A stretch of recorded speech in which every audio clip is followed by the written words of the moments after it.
Greetings, brothers and sisters. Well, there's some strange new info afoot with, here's Kelly Rizzo, who is Bob Saget's widow. Bob Saget's recent COVID battle was not anything serious. Well, let's find out more, shall we? And so here she is on the Today Show. This isn't where she talks about it, but this is interesting. I'm just showing this in context, right? Sorry, he was just he was just the best man I've ever known in my life. And he was just so kind and so wonderful. Here she is with Hoda. You know she has this habit of shaking her head no while she speaks. And it's so wonderful. And everybody that was in his life knew it. Why is she shaking her head no, right? But that's her on the Today Show. And this is going to come back up because this is, too soon. So this is her on Good Morning America, which are two morning TV shows. So she's doing the rounds, right? Shortly after her husband's death. We'll get into that in just a moment. Bob Saget, affectionately known as America's dad. He was America's dad. This guy who was one of the most vulgar, just perverted comedian, degenerate, right, was America's dad. Like what was inside of him, this filth that came spilling out, non-funny filth. It wasn't like it was, comedy that just went a little bit, south or something, right? It wasn't like a comedian who, was funny, naturally funny, and then was also vulgar at times. He would just spew out this filth that made people uncomfortable that wasn't funny, but he was on this weirdly satanic, wholesome show, wholesome show with satanic undertones, right? And now he's dead of, we'll get into it here. Super Dad, flying out the door. Super Dad, you can eat right off my floor. But to Kelly Rizzo, he was Super Dad. Bob Saget was a best friend, a travel buddy. He was a travel buddy. They like to travel together. There's only so many tears, like your body will let you cry. And then you have to start doing the morning show round, right? You need to hit Today's Show. You need to go on Good Morning America. I mean, come on. You only can cry so much before you got to get out there and get on TV. Like, you only get an opportunity like this maybe once, right? Like, I don't know. This is my 15 minutes here, so, I got to get out there, right? I've cried my tears, got my big-ass wedding ring here, and now I'm getting the morning show circuit. Like, why is she on these shows, right? They just buried the guy. If you really love somebody, why do you want to talk about it? Look at the level of, like, how much effort was put in getting her makeup and hair done and all these things, their dress or whatever it is. Off the shoulder here, she's already looking for, husband number 2. Like, why is she going on TV so soon, right? I get people saying to me, "Oh my God, why are you commenting negatively about this guy just died?" Right? Well, look at his wife, right? She's already out there, hitting the morning shows. Like, everybody's celebrating this guy in Hollywood.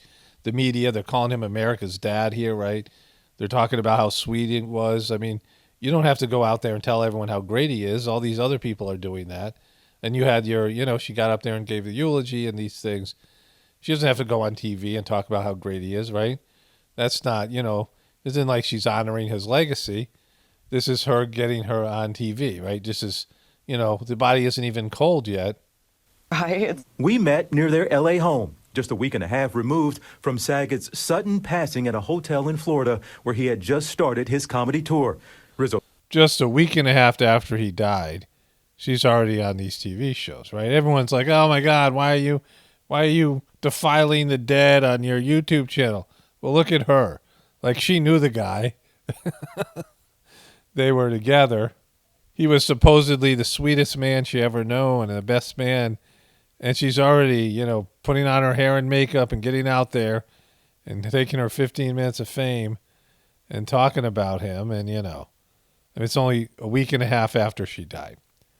And this thing about the comedy tour is going to come back up because it's important to all this information that's coming out now that I don't think they want to. They don't want to come out right on him. Says he was scheduled to come home to her the next day. What was the last text? Just, I love you so much, and I can't wait to see you tomorrow. And She shakes her head no while she's speaking. This is a very, when you shake your head no when you're saying things, it means that you don't agree with what you're saying, right? This is, like body language 101. When anybody's shaking their head no, and you're like, well, your head is saying no, but your voice is saying yes. What's going on? I love you so much, and can't wait to see you tomorrow. What was the last conversation, phone call? He was just on his way home or back to. Like why shaking your head no? Like lots of makeup here, right? She got dolled up for her, big interview. His hotel and just was telling me what a wonderful show he had and how it was so amazing, and he was happy and just loving what he did. He just loved what he did. She's shaking her head no. It made him so happy. It doesn't. Your head's not saying that. It's agreeing with you. To just bring laughter to people. Rizzo He just bring laughter and joy. He was the kindest man in the world. describes it as complete sadness and shock and utter disbelief upon getting the news of her otherwise healthy husband's death. He seemed to. He was very healthy. He was a very healthy husband. He was otherwise healthy. Didn't have any major health concerns, and he just died out of the blue inexplicably. There's no explanation. Be very healthy dude. Was there any? He was a very healthy dude. Like that guy was, as his TV daughters would say, "You're a healthy dude." Health concern that you know of? All I'll point to is once again that last post of his where he just Again with the no shaking. said he felt like he was 26 again. But feeling good. He had talked. He felt like he was 26. He was feeling good. But this is the point here, just right here. He felt like he was 26 again. But feeling good. He had talked on stage, I believe, about having COVID December, January. I was not anything serious. He was great. Saget. So did you hear that? She was kind of angry. Like, listen to her say this. About having COVID December, January. I was not anything serious. He was great. Saget. And so she was there. She touched her eye, and she seems angry. Like, why are you angry, bro? Are you mad, bro? Like, why is she angry? COVID December, January. I was not anything serious. He was great. You mad, bro? I was not anything serious. He was great. Like, that looks like she's kind of mad, right? Looks like she's, covering something up here. Like she's, there's something going on. And so was it nothing, right? Was his COVID nothing? Well, that's not what he said about his COVID. He didn't say he was great. And I'm going to go through the timeline. The first thing to know is no cause of death was immediately announced. Foul play and drug use were ruled out by the sheriff and medical examiner. News of Saget's death broke during a podcast of America's Funniest Home Videos in Eastern and Central time zones, and ABC interrupted the program to announce it. And so what they're saying is he died in his sleep in his hotel, right? So let's go back to this New York Post article, which I started this video on. The Kelly Rizzo Bob Saget's recent COVID battle was not anything serious. And so this was a podcast that he was on January 5th, right? And he said this about COVID. It's not good. It does not feel good. I don't know if I had Delta or I might have had combo. Maybe at one point they, Delta and Omicron, were working together. Yeah, they came together for this sweet man named Bob Saget. He was so sweet, both of them wanted to get in on him. It was so wonderful. He's America's dad, after all. And then on People magazine, it said this. Bob Saget spoke about recent COVID diagnosis before his death. He was feeling better, friends say. And so they're having this timeline now put together here. So it says this. Comedian Tim Wilkins, who was in the Jacksonville show. So he did a show in Jacksonville the night before he died. And he then went back to his Orlando hotel, and he was going to fly out the next day. He just finished a bout of COVID, so he's wearing a mask out of courtesy to everyone else. So it was recent enough where he thought wearing a mask because he just got over COVID. He was in great spirits. He was beaming about his wife and really enjoying life. He was in such great spirits, and he was generous. He was the kind of comedian that watches your show and compliments your show. You know, he's such the sweetest guy. He's America's dad. This guy was America's dad, right? And so we know from my last video on this subject that he got something else, right? He made a choice to get something that he talked about on his podcast on December 21st. And so he had recently got something, something that might help him against COVID. At least that was what he was thinking. And then shortly after getting that, he got COVID, because we know from the timeline that on January 5th, he was talking about having just recently had COVID, got over COVID. So sometime after December, this December, late December, early January, he got COVID. And then he went to this Jacksonville tour, like well, here he is. He was in Jacksonville in this performance, right? And we're talking about that in People magazine. And his wife, who's hitting the morning TV circuit, shaking her head no, undermining everything that she's saying, said that the COVID was nothing. She said he was great. The other guy said, oh, he was great, but he wasn't great. He said that COVID sucks, right? And so COVID has been blamed for so many deaths, right? COVID has been, people with pre-existing conditions and who are already in the, close to being in hospice get COVID and died, and they say it's exclusively COVID, right?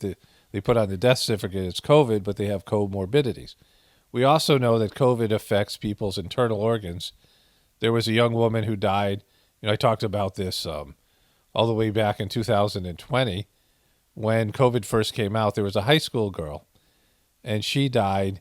She got COVID, didn't feel good, and she was like, doing some online schoolwork, and she talked to her teachers and said, I don't feel good. The next day she died of a heart attack. It affects your vascular system, COVID does. And having had COVID, it took me 8 months to recover. I talked about this, to fully recover. And after I had COVID, like I was pre-diabetic, my hormone levels were down, my immune system was, at a barely functioning. I had, my thyroid was off. I mean, all these different blood levels. I had extensive blood work done, and I was a wreck after having COVID. It took me a long time, like 8 months, to get fully back, to where I was actually better before COVID, because all the supplements and all the attention I was paying to like rebuild my body, right?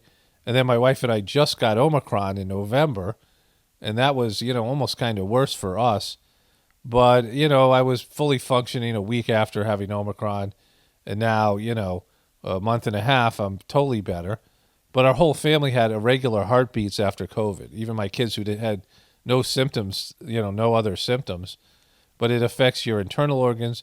And then with this other thing that people are choosing to do, we see athletes who are, dropping dead, and people who are just out of the blue having some sort of reaction to that. And so these things are factors, right? She's trying to say it's nothing. Let's listen to her again here. Was there any health concern that you know of? All I'll point to is, once again, that last post of his where he just said he felt like he was 26 again. So, like, totally healthy, that's what she's saying. There's two things here, right? Something he chose to get for himself, and then getting COVID afterwards. Those are the only things to do with his health. Like, there's no, heart disease. There's no, like, he had a heart attack 2 years ago, or, something that would explain his sudden demise, right? The only thing there is COVID. Feeling good. He had talked on stage, I believe, about having COVID December, January. That was not anything serious. He was great. Well, we know that COVID leaves a lingering effect, and we know that, the other thing that he chose to do, there's a rooster. Rooster, rooster, rooster. It was the rooster. The rooster did it. He died of the rooster. You can hear my rooster behind me. It's funny, like every time I start doing these videos, the rooster shows up, directly behind. I do my videos from my bed, on my laptop. And there's a rooster that just comes and seems to be crowing every day. It's saying, beware the rooster. And so Bob Saget here, like, I don't believe what she's saying. And why is she doing these talk shows? Like, why is she out there? A grieving widow. There's no reason for it. She's all dolled up and, Saget seemed great, writing on social media the night of what would be his final show, "I'm back in comedy like I was when I was 26. I guess I'm finding my new voice and loving every moment of it." He just wanted to spread love and laughter. And There he is, spreading love with Dave Coulier. He just wanted to spread love and laughter. That's what this guy did. He just, everywhere he went, he made the world a better place with his filthy comedy. Here it is from the New York Times. The sublime beauty of my friend Bob Saget's filthy comedy. he did it so amazingly, and I'm just so proud of him because he Just tries so much. He's so sad. truly brought people together. He just brought people together with his filthy comedy. He brought you together with Good Morning America and the Today Show. There's a chicken out back now, I think. It's either the rooster or the chicken. Sometimes when the chickens lay, that's what they sound like. I don't know if you can hear that. But they brought her together with Good Morning America and Today Show, right? He was bringing everyone together. And I mean, he was just so wonderful. I was just so honored to be his wife and to be able to be a part of it. And Just stab those tears. There's tears there. No, I'm saying you can see them if you really look hard. There's some tears there. bring him any bit of happiness that I could because he deserved it so much. He just deserved it. Like, he just deserved all these things. Here she is smiling. It's 10 days after his death. She was on the Today Show. Say the entire country feels like we're holding your hands, your collective hands. I want to know just how you're doing today. Well, I feel good enough to be on a morning talk show. I don't know. Like, you want me to come back next week? I don't know. I'm available next week. just telling some of my family that today's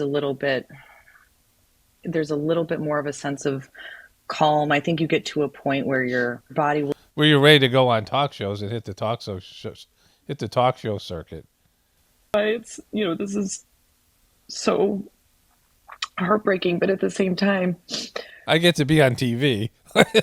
It's heartbreaking, but also I get to be on TV, right? I mean, there's silver linings, right?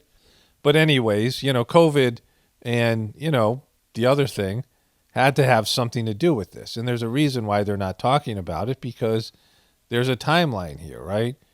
There is, a recent decision on his part, and then the subsequent COVID that he got, and then him dying suddenly in his hotel room without any explanation, right?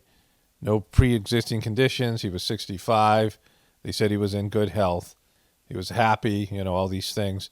And he dropped dead in the middle of the night, in his sleep. And, there it is, right? And his widow is hitting the talk show circuits, and everything moves forward on Hollywood after losing America's dad and the sweetest man on earth, Bob Saget, in his filthy comedy. Okay, so speaking of Year of the Dummy, let's move on to Alec Baldwin. So let's start here. The family of one of the 13 American service members killed in the terror attack at the airport in Kabul during the U.S. exit from Afghanistan is now suing Alec Baldwin. How are they suing Alec Baldwin? They weren't, they weren't on the set of Rust, right? So many people sent me this, and I wasn't going to cover it at first because, I thought there was some kind of bogus lawsuit, which, I mean, I don't approve of that kind of behavior, and maybe there's a little bit of that here. But it's really interesting. It just shows Alec Baldwin's stupidity. Actor. It started out as a nice story. The actor sent $5,000 to Riley McCollum's family after he was killed to help his widow with her new baby. Now that's, I mean, I want to be fair here because, if this is, we're in this show, so you never can believe everything about the show. But if Alec actually did that, right? If Alec went to the trouble, because it's not easy to find the family, all these things. It's publicity and things like that. But him sending $5,000 to, this woman, she's got a newborn baby, which of course is going to help out. She just lost her husband, and, Alec doesn't know them. If he did that, that's a positive thing. I crap all over Alec all the time, and if this is sincere and, whatever thing, that takes some effort, and, maybe he does this kind of thing a lot. There's another side to his personality where he, gives money to people who are in need that, hears about. I think he's maybe talked about this. Maybe it's something he does to impress people or show off because he's a narcissist, but whatever, right?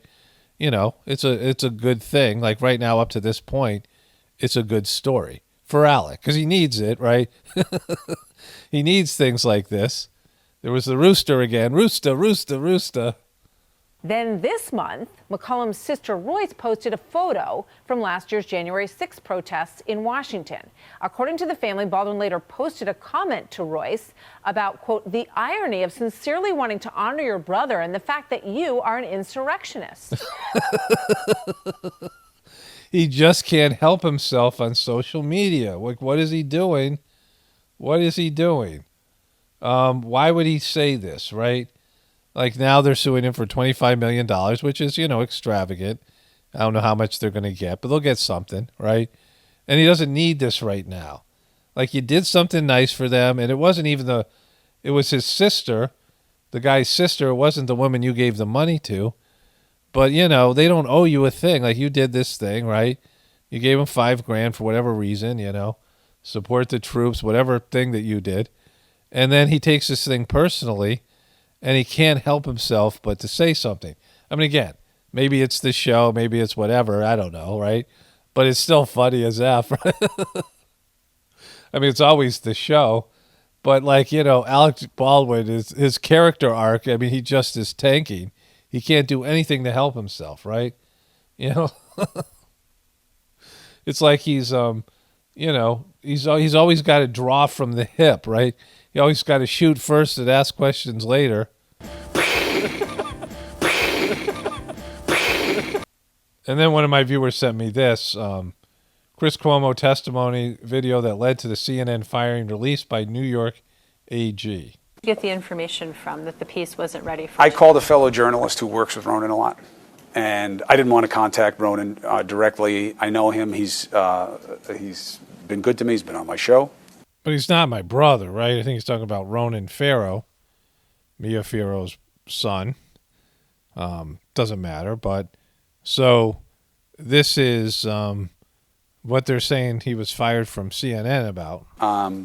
But I didn't want to push up on him like that. It's not right. And I was told nothing's coming right away. Did you tell anyone at CNN that you were contacting people who had been on your show to ask them about articles being written about your brother? I never did. You never did what? I never did that. I thought you just told me you contacted someone who had been on your show to find out Ronan. about Ronan Farrow. I'm sorry. Ronan Farrow had been on my show. I see. I had misunderstood. I forgot what a douche he was.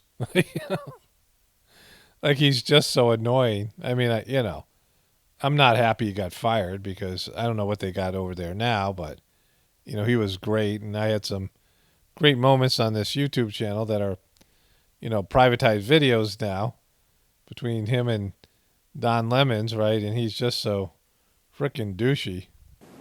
So who did you contact to find out when the Ronan Farrow article might be coming out? Another journalist. And did you tell anyone at CNN that you were contacting journalists about whether the Ronan Farrow piece about your brother would be coming out? No, not specifically. Generally?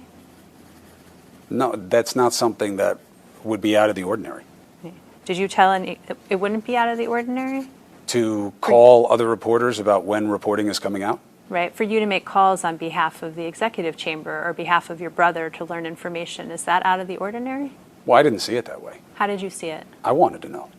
And then I was going to tell my brother, right? Like I want to know first, and then I thought I might share it with my brother, you know, Andrew Nips Cuomo, who was, you know, he might have some personal interest in this, but I wanted to know. Like I had to know.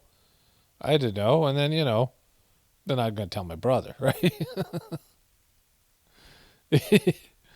And why did you want to know? Because there was going to be an article about my brother, so I'm interested. I wasn't going to call the person writing it. I wasn't going to try to influence any of the stories. And we know that that's true because you would have read about it, had I. It's not exactly a loyalty-based business. If I had tried to influence any of the reporting at CNN or anywhere else, I guarantee you people would know. Who you calling you people? And so would a lot of others. So the idea of one reporter calling another to find out about what's coming down the pipe is completely business as usual. It's business as usual, right? So like, it's a mafia boss, right? And so, it's not horrible. Like, I don't think that's, I mean, he should have been fired for the way that he covered his brother positively. I mean, there was just a conflict of interest and then refusing to cover his downfall and just for sucking. Like, he should have been fired for doing a bad job and being a horrible reporter. But if that was the case, they'd have to fire everyone at CNN. So then there's this. Huffington Post had a front page yesterday. I didn't have time to cover this. Democracy's doomed. Hail Mary. Broken system left to rot. Sad times over at Huffington Post. And so here's the article. Inertia, rapid opposition, and a broken system doomed Democrats' democracy legislation. Well, I mean, they're blaming it on Manchin and Sinema, but there's all kinds of other problems here. And, this was the time for them. Like, they had the momentum of, people hating on Trump, and they had the House and the Senate, the Democrats. And they rolled some stuff through. They got a big, some financial windfall stuff for a COVID stimulus package and then the infrastructure. So people are going to get paid. But they didn't get any of these other things done. And then, they're looking at a doomed, bleak future here with Kamala and, all the rest of it, right? I mean, Jojo Magoo, like, people are, they're coming to terms with him being a complete, horrible human being and having dementia and not really up to the task. They don't like Kamala. And so the Democrats are kind of on the ropes. I mean, I don't know what's going to happen with Trump, but it's a mess, and a mess that's going to be really interesting in 2024. Like, if things are, like, who knows what it's going to be like then, but it's probably not going to be better, right? And so there's a lot of this Britney stuff going on here. Britney Spears blows up on selfish little brat Jamie Lynn. F you. And so this was, you selfish little brat, she wrote on Instagram. I think I can find that. I'll go look at that at her Instagram page. And then it says, Jamie Lynn Spears hits back at Britney's cease and desist letter. And so there's this drama between those two. But it's really her dad. It's weird that they named a daughter after the dad, right? Because her dad's named Jamie. And then it says, Jamie Lynn Spears warned Britney about former lawyers' shady practices. Britney, read important info that you should know because it seems concerning to me. Important info. She's reading her text. Number one. I actually put the number one. Mom and she actually put the number one in the text. Our lawyers have been in constant contact with your lawyer about everything. And I first found it strange since you and Mom aren't speaking. I didn't understand why Mom would be involving herself or inserting her opinion to your lawyer, especially if you'd not asked her to. Okay. I quickly realized Mom's focus has been on Dad and her personal attack on him, instead of on you and what you need. I think she has your lawyer fighting more for her agenda than yours, and it's only delayed your progress. Good Blowie. So Jamie Lynn Spears was warning her big sister, even though her big sister is demonizing her on Instagram. See if the posts are there. Throwback of my birthday. They wrote name in the sand. Such a cool day. Here's her doing her red boots. She's got the red boots. Those red boots are meant for walking. Here's my purple hair. Okay. I'm bored, okay. Very bored. So my nail girl said to do that. She's got a nail girl, and she said, hey, if you're bored, put on your red boots and go on an Instagram. Here's me in a $100 mini dress with my boots. Those boots were meant for walking all over her sister. Be the light, which I guess her sister is not being. There she is, Love, wearing her red boots. Me after my fever, I'm definitely better. These boots are made for walking. That sucks. This dim-witted me came up with the same joke. It's a sad day here in Pockets of the Future. I must be suffering some brain damage from my battles with COVID.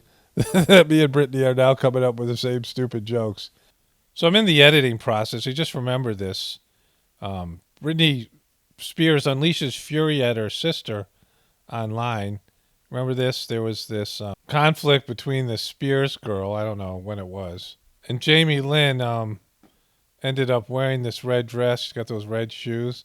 And she posted this on Instagram as a response to Britney, right?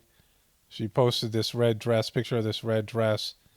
And then she said something about, like, let's all get along kind of thing. I don't know. Not really important. But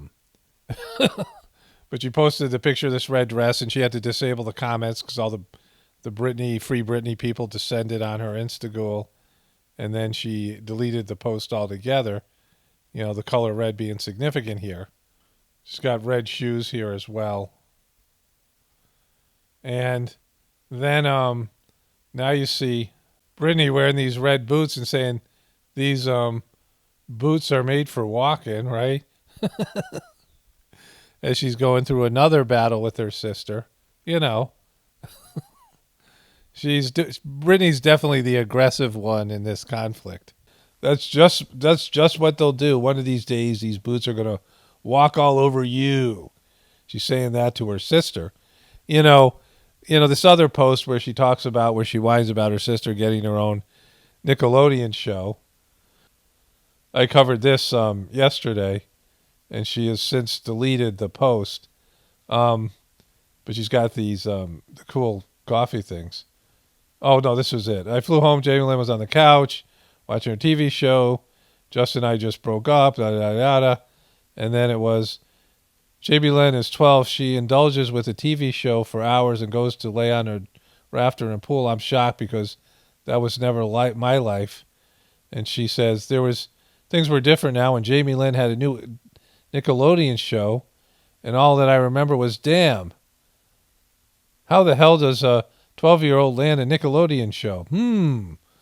Well, I never got my iced chocolate drink like she did, so it sounds like Britney's pretty jelly, right? She's jelly of her sister, right? Why are you jelly, Britney? Like, she has this thing where, I mean, she's the older sister, the bigger star, and there's some bitterness there that somehow Jamie Lynn got better treatment than her, and she never got the kind of treatment Jamie Lynn got, which certainly isn't Jamie Lynn's fault, right? And, you know, I mean, most of the aggression is coming from Britney's side. Some jealousy there. And, you know, Britney's a child. Like, she is, like, all of the stuff that she displays on Instagram is the behavior of a child, someone who, you know, is stuck due to trauma at a certain age, right? And that's, you know, she's a 40-year-old woman who's behaving like she's still in 8th grade, and there seems to be some, you know, animosity towards her sister, but really it's her dad and Disney, you know, and her mom that didn't protect her from the life of a celebrity. And then, you know, all the rest of it. Pete Davidson finds Kanye West's lyrical threats hilarious. And then this is a meme that people have been sending me. There's a rooster, rooster, rooster. Pete Davidson is what I imagine Beetlejuice looked like when he was alive. I should also mention that Meatloaf died, right? The day that Meatloaf died, Cher, Boy George, and more stars react to Meatloaf's death. They're coming in droves, right? Bob Saget and Betty White, now Meatloaf. I think there's other people. Kanye West posts pic of son Saint after claiming Kim kept them from him. And so Saint's hanging on the rim. Kanye's obviously triggered. You know, there's a reason why Kanye being triggered is, you know, great entertainment, right? So I've talked about how Kanye always makes things better, you know? And, you know, when he ran for president, he showed up in a bulletproof vest. He had one campaign event, and he wept. He wept. He said how his dad wanted to abort him, and how he wanted to abort his then 7-year-old daughter, Northwest, right? And like he just announced that on stage. And his wife, you know, his Barbie doll, silicone wife, Kim Kardashian, got upset with him and demanded he stop running for president. And then they had a little Twitter war, mostly from his side, where he announced that Kris Jenner, and again, I know almost nothing about the Kardashians. Like, I've covered them in some of my videos, but like I've never watched the show other than the clips that have been shared on like YouTube, on YouTube Trends, on some of their like promo clips. And so, but I got a sense of it. But anyways, he said that Kris Kardashian, who is, the mom of Kim Kardashian, pimped his daughter out and suggested that she release that sex tape, right, that turned into their show and all the fame that they had. So he like said stuff like that, right? It wasn't just that, but he just, he went off and he went all in on secrets the Kardashians don't want you to know. And when Kanye gets triggered, it just like, it's an explosion of information. And, and it looks like we might be heading towards that, right? And Pete Davidson's involved, right? That ghoulish MNFer who looks like Beetlejuice. And so, like hopefully he goes full Kanye because we need that right now. I need that right now in my life and, to present on this YouTube channel. Anyways, there's all these things going on. Like, look at how much stuff I just covered today. There's, there's some sort of sister-on-sister crimes going on. The Britney Spears family and Bob Saget's wife is hitting the talk show circuits and denying that COVID, which he recently had, and then the other implications that would be associated with that because of the choices he made just a short time before that.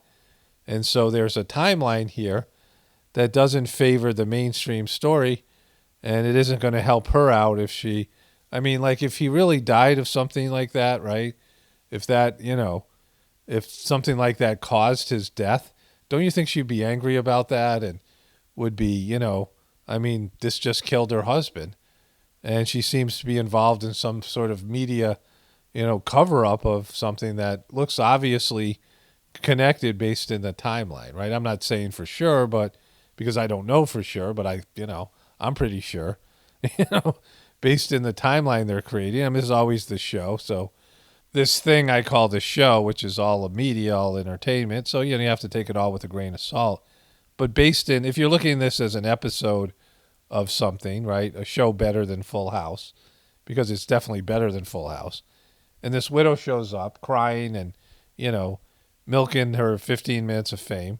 And she's asked about his recent COVID battle that he said it was not good, that he was really sick and, he had what was probably a moderate case of COVID. And then right before that, he had, made a medical choice. And they're saying he had no other health issues. He didn't have a heart issue, like whatever they say he ended up dying of. Like something killed him, right? Like he went to his hotel room after performing a comedy show, which is, takes a lot of energy, I assume, right? You're up there in front of an audience. You can't go up there feeling sick. No one said he said anything about feeling bad. In fact, this guy said he waited around and watched his show. Like he showed up there early and he commented on other people's show and he went up and did his show in Jacksonville, went back to his hotel in Orlando, and then he went to sleep and never woke up, right? And so the only thing that was going on with his health before that was COVID. And we know, like I know from my personal experience, like I said, that it lingers. You can feel better, but there's still like issues. Like I had an irregular heartbeat, on and off for maybe a, month or so, and then would show up every once in a while over the next, 6 months. I can't even say. It came back a little bit when I had the Omicron, right? And, there's just something weird about COVID. It's not your normal flu or disease or something like people like to think it is. It might feel like, for a lot of people that isn't a big deal, but there's a brain part about it, right? Because people smell different things. They have like weird scent, they all of a sudden they'll smell something that like smoke or something that doesn't exist. I was talking about that with my wife. My wife was experiencing that. People lose their sense of smell and sense of taste.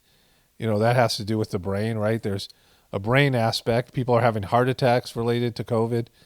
Their toes, like kids' toes were getting purple. Like, there's all these symptoms out there. It's a weird thing, right? And Bob Saget, this was a part of it. Like, regardless of, this is what the show's saying. If he legitimately had COVID and, he got something that is, supposed to stop COVID and, he got COVID and he died. Well, they don't want you to think that, right? They're not gonna, And so this is, his wife is, there seems to be some anger there, but she's got her 15 minutes of fame and whatever else she's getting out of this thing.